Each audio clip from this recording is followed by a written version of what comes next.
제 108회기 우리 합동동인총회 기회에 은혜 받으실 말씀 본문입니다. 요한복음 20장 21절부터 23절까지 예수께서 또 이르시되 너희에게 평강이 있을지어다. 아버지께서 나를 보내신 것 같이 나도 너희를 보내노라. 이 말씀을 하시고 그들을 향하사 숨을 내쉬며 이르시되 성령을 받으라. 너희가 누구의 죄든지 사하면 사하여 질 것이요 누구의 죄든지 그대로 두면 그대로 있으리라 하시리라. 아멘. 기도하겠습니다. 하나님 아버지 감사합니다. 오늘도 주의 진리의 말씀, 생명의 말씀을 들을 수 있도록 복된 시간 주시기 감사합니다. 우리 모두가 하나님 말씀을 들을 때에 내게 주신 어명으로 받는 자들 되게 하여 주시옵소서. 나는 그의 명령이 영생인 줄 아노라. 주님 말씀하신 대로 그 말씀을 내게 주신 명령으로 받을 때 우리의 삶 속에 하나님의 놀라운 생명의 역사가 풍성하게 나타나게 될 줄로 믿습니다. 전하는 자 듣는 자 다 함께 큰 은혜 있기를 간절히 소망하고 우리 구주 예수 그리스도 이름으로 감사하며 기도하옵나이다. 아멘.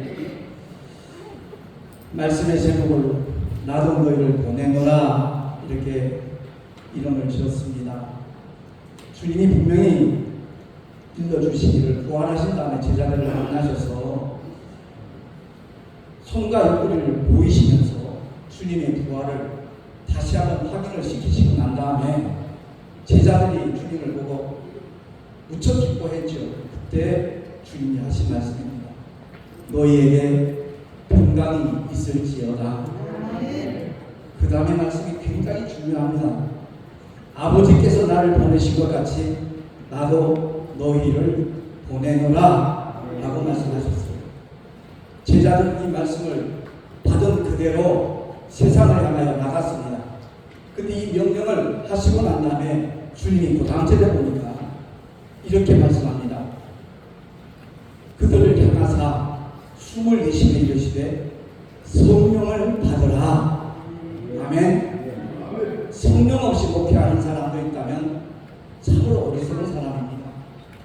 정말 하나님께서 우리에게 귀한 직분을 그리고 귀한 사명을 맡기셨는데 그 사명을 온전히 감당하기 위해서는 우리의 지식, 우리의 경험, 우리의 이성 그것 갖고는 어디 반문할 수 없는 겁니다.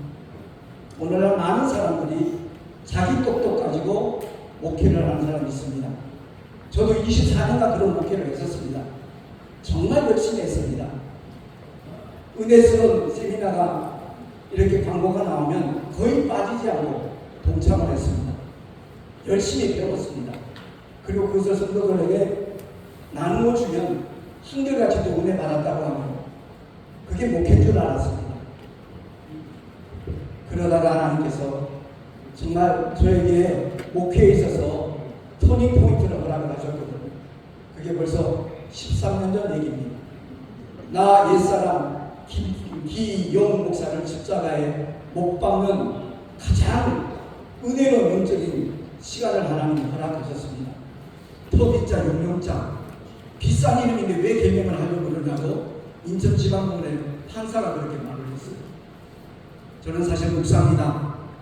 용의 터라는 이름을 가지고 목회를 한다는 것 자체가 모순이잖아요. 기각을 당했었는데 제가 사실 판사에게 이의 신청을 했더니 불렀을 때 제가 그 얘기를 했더니 아 그러시군요. 그렇다면 개명을 허락하겠습니다. 그래서 발을 정자 고우 붙자로 개명을 한 지 13년이 지났습니다. 그때부터 제 목회의 방향과 목적은 완전히 달라졌습니다. 그전에는 원치 않은지 목회 성공 한번 해보려고 3년마다 교회를 옮겼습니다. 성도가 2, 3년밖에 안 되면 그것으로도 만족을 하고 더 열심히 몸부림쳤으면 하나님의 어떤 역사가 있었을지도 모를 겁니다. 근데 제가 쉽게 속단을 했습니다. 너무 겸손했습니다. 내 친구 목사님들은 교회를 멋지게 건축도 하는데 내 모양은 이게 무엇인가 이 생각 때문에 3년 만에 24년 동안 8번 개척을 했습니다. 그 즈음에 하나님이 나의 실체를 보게 하셨습니다. 너 지금 몸부림치는 거 그건 목회 아니다. 깨닫게 하셨습니다. 그래서 300명 건강 목사님들 앞에서 내가 이런 목회를 해왔습니다. 더럽고 추악한 주의 종으로서 가면을 쓰고 목회해왔습니다. 고백을 했습니다. 그리고 난 다음에 내 목회의 삶의 자리는 방향부터 바뀌었습니다. 목적도 달라졌습니다. 내가 시무하는 교회를 어찌하든지 좀 더 크게 만드는 것이 목적이 아니라 제 아내에게 그 얘기를 했어요. 효성동 열방교회 개척하면서 우리 교인 늘리기 위해서 이제 더 이상 목회하지 말자. 정말 복음의 씨앗을 뿌리면서 주님이 이 땅에 오신 목적이 무엇인가 우리의 복음서를 통하여 밝혀주셨고 그 일을 우리에게 맡기셨으니까 민들레 홀치처럼 복음의 씨앗을 뿌리자. 그 민들레 홀치가 기와 족동만 맞으면 어느 곳에서든지 똑같은 생명력을 나타낸 것이 우리 그런 목회를 하자. 그리고 지금 13년째입니다. 제가 만약 그런 은혜의 체험이 없었더라면 교회 월세 주간 빌렸더니 눈 비어나가는 거예요. 눈 닫는 것보다는 택시라고 하면서 목회를 하죠. 제가 정말 10년 동안 이렇게 택시를 하게 되리라고는 예상한 적 없습니다.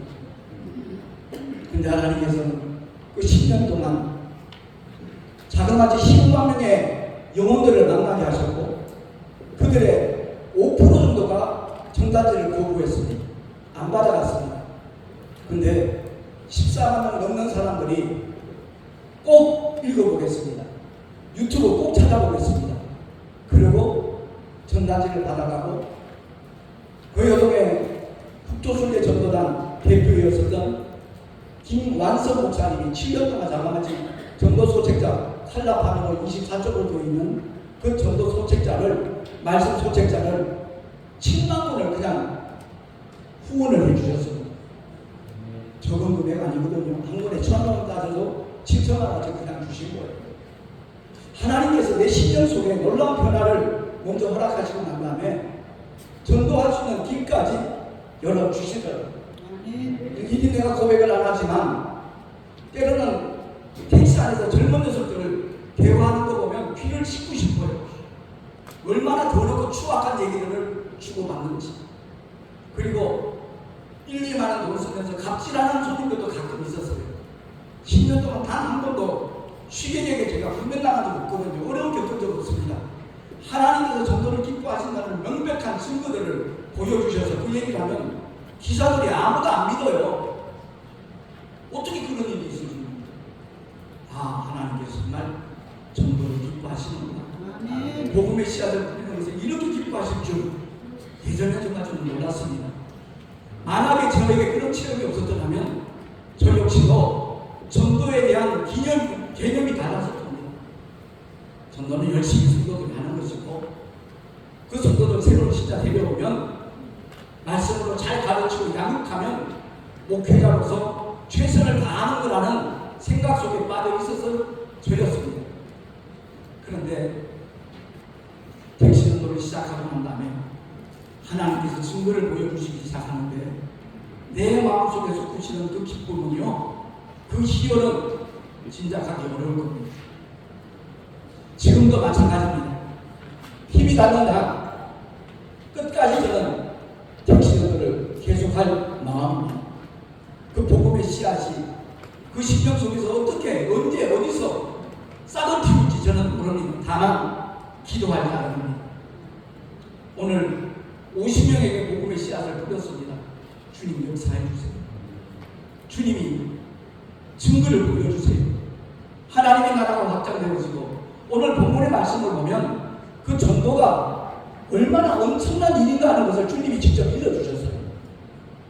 성령을 받으라 라고 말씀하신 다음에 23절 가서 우리 한 목소리로 한번 합독을 하겠습니다. 시작. 너희가 누구의 죄든지 사하면 사하여질 것이요 누구의 죄든지 그대로 두면 그대로 있으리라 하시니라. 아멘. 복음의 씨앗을 뿌리고 우리가 기도할 때 그 복음의 씨앗을 받아간 사람이 믿음 하는 권세를 우리가 이행을 하는 겁니다. 저 사람 나하고 친하지 않아. 나하고 별로 상관없는 사람이야. 그렇게 생각을 하고 그에게 복음의 씨앗조차 뿌리지 아니한다면 그 사람을 죄 가운데 그대로 두는 것과 조금도 다를 바가 없다 하는 것을 주님이 말씀하는 겁니다. 왜 목회하십니까? 왜 주의 종이 되었습니까? 저는 하나님의 사랑권을 깨닫고 난 다음에 정말 이 복음을 전하는 일보다 귀한 일은 없고 더 급한 일은 없다 하는 깨달음이 내 신경 속에 너무너무 강하게 부딪혀 왔습니다. 기도도 할 줄 모르는 친구가 그날 은혜를 받고 2시간 동안 울며 통성으로 기도했습니다. 기도하고 마치고 났더니 교회가 텅 비어 있었고 신sul 감리교회였습니다. 저는 그 당시 군 상병이었고 1조 정모에 참석을 해야 되는데 이미 1조 정모 시간이 지나간 거예요. 다른 데 같았으면 굉장히 불안했을 겁니다. 상부에 보고가 되고 혹시 탈영병으로 신고한 거 아닌가 이런 불안한 마음이 들었을 겁니다. 그때 저는 마음이 얼마나 기쁘고 편안한지 기도를 마치고 군부대로 돌아가는데 한 30분 걸어가거든요. 30분 걸어가면서 얼마나 기쁜지 주변의 나무들이 정말 하나님을 찬양하는 모습으로 그대로 비춰지더라고요. 아, 바로 이거구나. 하나님의 은혜가 임하면 그 어떤 것도 문제가 되지 않는구나. 그렇게 깨닫고 성경도 하나도 몰랐습니다. 그 당시에. 그 하나님 말씀을 깨닫고 난 다음에 제대할 때까지 거의 500독을 했습니다. 일반 사병들은 상상도 못할 일이에요. 왜? 일과가 있으니까. 근데 저는 1년 반 동안은 죽도록 고생했습니다. 최악의 조건에서 군생활을 했습니다. 근데 하나님께서 PX 관리사령으로 특명을 받도록 은혜를 주셨어요. 1년 반 동안은 PX를 혼자 있는 시간 8시간입니다. 최소 8시간. 처음 은혜를 받았으니 하나님의 말씀이 정말 꿀송이처럼 달고 오묘했습니다. 눈물을 뚝뚝뚝뚝 흘리면서 하나님의 말씀을 읽는 것이 일과였습니다. 여러분 작정만 하면요 신약성경 하루에 3독도 해요. 제대하는 날까지 1독을 했어요. 매일매일. 저는 그것이 나에게 엄청난 영적인 자원이 되리라고는 기대한 적도 없고 예상도 하지 않았습니다. 근데 택시전도를 시작하고 난 다음에 설교 준비할 시간 없습니다. 체력이 받쳐주지 못합니다. 하루에 10시간, 12시간 여러분 택시 한번 해보세요. 정년퇴직하고 소일거리 삼아서 자기 손주들에게 용돈이라도 좀 줘야 되겠다 하는 마음으로 개인 택시 가려면 그 당시에 그랬거든요. 영업용 택시 3년을 해야 돼. 무사고 해야 돼요. 그래서 영업용 택시 기사를 시작했다가 석 달 넘는 사람이 없어요. 거의 한 달이면 포기해요. 이러다가 골병 들겠다. 손주들 용돈은 고사하고 내가 먹기 기사장은 떠날 것 같다. 그래서 그만두더라고요. 근데 하나님께서는 저에게 그들이 정말 경험하지 못하는 은혜를 부어주시기 시작을 했어요. 제가 그런 감정은 잘 하지 않습니다만 택시 전도하면서 받은 보너스가 한두 가지가 아닙니다. 사택도 주시고 처음에 수납차 중고차도 주시고 구하지 않은 것들을 교회에 필요하고 목회에 필요한 것들을 공급을 해주시더라고요. 아무튼 제가 오늘 계획을 드리면서 우리 사랑하는 동역자 목사님들과 꼭 나누고 싶은 그겁니다. 인사 한번 하십시다. 헛수고하지 맙시다. 옆 사람 쳐다보는 동역자를 사랑하는 마음으로 헛수고하지 맙시다. 핵심을 놓친 목회자가 한둘이 아닙니다. 그저 외적으로 교회 성장시키면, 교회 크게 지으면 어떻게 인사합니까? 아, 축하합니다. 목회 성공하셨네요. 성경에 성공이라는 단어 없습니다. 석세스라는 말이 아예 나타나 있지 않습니다. 하나님이 주신 사명을 감당하는 것이 하나님이 기뻐하시는 일이고 우리 모두 그 길 걷겠다라고 신학을 시작하고 주의 종이 된 것이잖아요. 처음 마음을 잃어버리면 속는 겁니다. 원수 마귀는 끊임없이 현실이라는 문제를 통해서 우리가 주춤하도록 혹은 주저앉도록 아니면 뒤돌아가도록 그렇게 간교하게 역사하는 놈이 바로 원수마귀 사탄이거든요.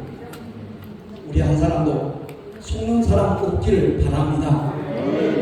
제가 순복음 교단에서 28년 목회하다가 우리 교단으로 와서 제가 총회장직에 이렇게 되리라고 상상하지 못했거든요. 아, 하나님의 분명한 뜻과 섭리가 되시구나. 정말 하나님께서 우리 교단을 사랑하셔서 이 부족한 종의 경험을 토대로 하여 함께 하나님의 은혜를 공유하도록 하나님이 이끄셨구나. 저는 다른 건 아닙니다. 요즘 최근 들어서 몇 주 동안 강주에서 설교하는 게 하나님의 이름입니다. 하나님의 이름이 여러 개인 줄 알고 한국교회는 그렇게 가르칩니다. 여호와 니시, 여호와 살롬, 여호와 나파, 여호와 삼마, 여러 가지 구약에 여호와로 관련된 이름들이 있으니까 그것이 마치 하나님의 이름이냐 한국교회 교인들은 그렇게 알고 있습니다. 그렇다 보니까 그 틈새 공격을 누가 하느냐? 원수마귀 가는 거죠.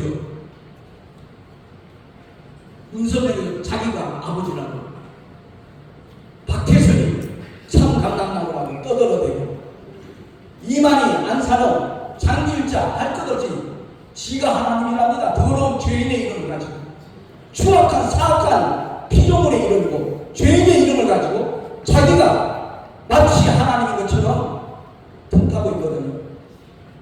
몇 주 동안 제가 그 강론을 하니까 집사람이 얼핏 그러더라고요. 당신 설교는 꼭 총회에서 하는 설교 같다. 아니요. 성도들이 알아야 되고, 성도들이 특히 찬양 사역자들 여호와 이름을 훨씬 더 많이 부릅니다. 훨씬 더 많이 찬양합니다. 내 주변에 찬양 사역자도 그런 분들이 있어서 내가 개인적으로 말씀을 드렸더니, 아, 목사님 미처 알지 못했던 거 깨닫게 해주셔서 감사합니다. 윤철 집사님이 너무 고마워하더라고요. 그렇습니다. 오직 만민에게 구원을 주시는 하나님의 이름은 only 원이죠. 하나밖에 없습니다. 그 이름은 바로 예수. 할렐루야. 자기 백성을 저희 중에서 구원할 자, 그 하나님의 이름이 바로 예수입니다. 요한복음 17장 제대로 한번 보셔요. 내게 주신 아버지의 이름으로 저들을 지켰나이다. 내게 주신 아버지의 이름으로 저들을 보존하였나이다. 내가 저들에게 아버지의 이름을 나타내었나이다. 마태복음 1장 21절 아들을 낳으니 여호와라 하라 천만의 말씀입니다. 아들을 낳으니 이름을 예수라 하라. 왜? 자기 백성을 저희 중에서 구원할 자의 이름. 할렐루야. 오직 하나님의 이름은 하나밖에 없어요. 성부와 성자와 성령의 이름은 예수, 그것밖에 없습니다. 그 이름밖에 없는데 그 이름보다도 여호와를 더 높이네요. 왜? 신학교에서 저도 그렇게 배웠거든요. 아버지 하나님의 이름은 여호와고, 아들의 이름은 예수고, 성령의 이름도 보혜사라나 정신 나간 소리가 하더라고요. 보혜사 성령도 예수의 이름으로 보내심을 받았다고 분명히 성경에 나와 있음에도 불구하고 오늘날 많은 분들이 성경을 읽기는 있는데 건성으로 읽어요. 아이고, 목사님 저는 성경을 정독하는 사람인데요. 아무리 정독을 해도 내 이성으로 성경을 파헤치면 건성으로 읽는 겁니다. 모든 성경은 하나님의 감동으로 된 것입니다. 성경을 읽을 때 하나님의 감동 없이 성경을 읽는다면 그건 헛수고하는 것이고 건성으로 성경을 읽는 겁니다. 바라기는 제108회 정기총회 개회에 예배에 임하신 우리 모든 동역자님들, 정말 하나님께서 우리를 왜 택하여 부르셨는가? 무엇 전하라고? 예수 이름 전하라고. 아멘 합시다. 아멘. 지금도 보면 동의 전혀 하지 않는 분들도 없잖아. 계시라는 것처럼 느껴요. 그만큼 우리가 세뇌됐거든요. 그렇게 배워왔거든요. 제가 있던 교단에 조영기 목사님은 야훼라는 이름으로 얼마나 감동했습니까? 그분을 통해 성령이 역사하시는 친구들이 너무나 다양하고 풍성하게 나타났다 보니까 그 교단에 있는 목사님들 조영기 목사님의 주장에 아무도 반론을 내지 못합니다. 부족한 저 같은 사람은 반론을 내셔. 아닙니다. 그거 아닙니다. 오직 예수 이름, 그 이름을 위하여 우리는 목숨을 내놔야 되고 그 이름을 증거하기 위해서 성령 하나님도 보내심을 받았습니다. 그래서 성령을 가리켜 진리의 영이라 말하는 거 아닙니까? 제가 주장을 하면 100명 중에 한 10명 정도 호응해요. 맞습니다. 진짜 그렇네요. 제가 오늘 계획을 드리면서 어떤 메시지를 나누면 좋을까 많이 기도했습니다. 주님 주시는 감동을 따라서 결정하겠노라. 이 본문은 벌써 2달 전에 선택이 되었습니다. 서기 목사님이 미리 알려드렸고 이것을 놓고 늘 기도했습니다. 주님은 나도 너희를 보낸다고 했어요. 아버지께서 나를 보내신 것 같이 나도 너희를 보내노라. 우리도 오늘날 안 가요. 안 갑니다. 나는 목사니까 교회를 지켜야 돼. 교회 안에 머물러 있습니다. 복음이 나갑니까? 증거됩니까? 천만의 말씀이잖아요. 직무유기하고 있어요. 하나님께서 정말 기뻐하시는 삶이 어떤 삶인가? 목숨 걸고 복음을 전하는 사람 지금도 찾고 계시는 줄로 믿습니다.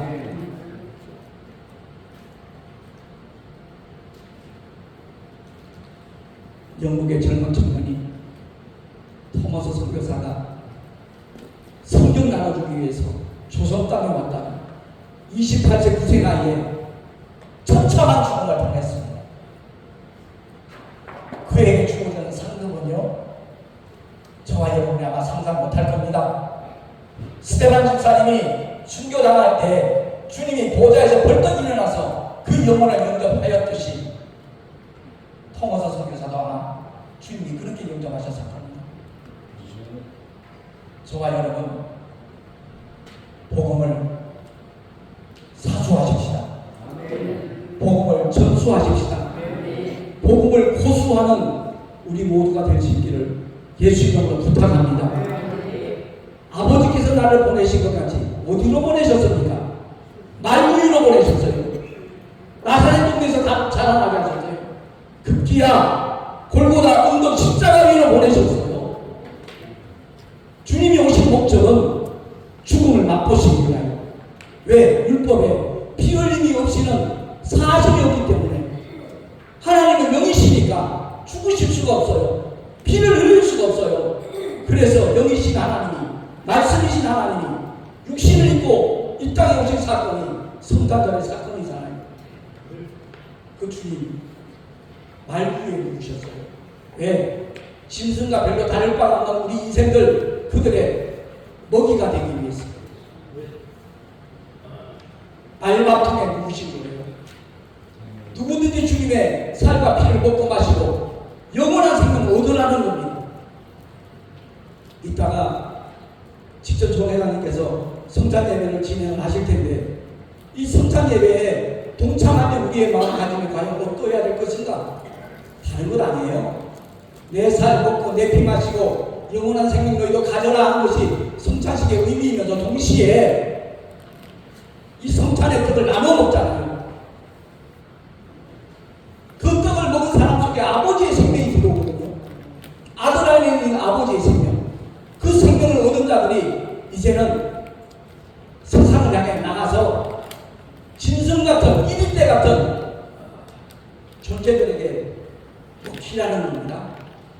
잡아먹히라는 겁니다. 그들에게도 생명이 나눠지도록 희생하라는 겁니다. 그게 기독교 신앙의 가장 핵심적인 요소임에도 불구하고 오늘날 목회자들뿐만 아니라 성도들까지도 보다 더 잘 먹고 잘 살려고 신앙생활을 목회를 하고 있거든요.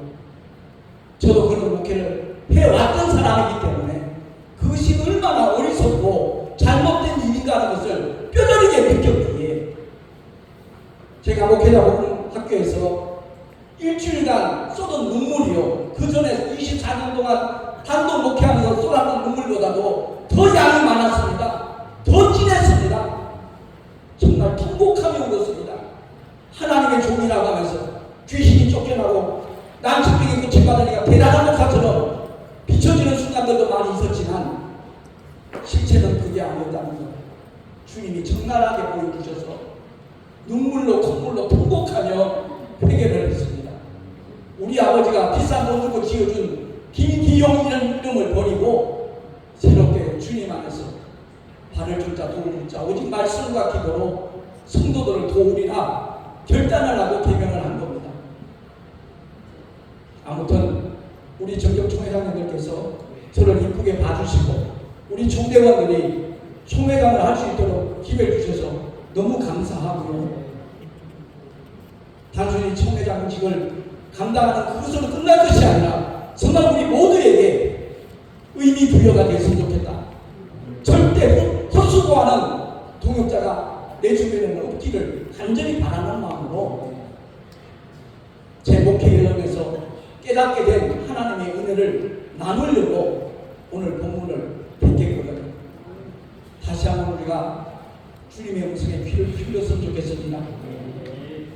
아버지께서 나를 보내신 것 같이 나도 너희를 보내노라.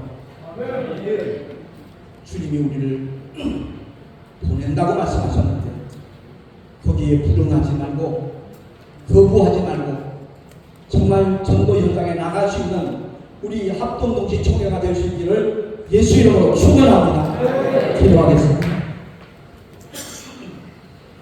우리 다 같이 주여 일창하고 보내심을 받은 자로서 그 사명 감당하리라. 성령께서 역사해달라고 우리 주여 일창하고 통성으로 한 2분간 기도하겠습니다. 주여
하나님 아버지 감사합니다. 주님 맡겨주신 사명 감당하는 신실한 주의 종들이 되게 하시고 주님이 우리를 세상으로 보내셨으니 그 사명 감당하는 하나님의 사람들이 다 되게 하여 주시옵소서. 우리 구주 예수 그리스도 이름으로 감사하며 기도하옵나이다. 아멘.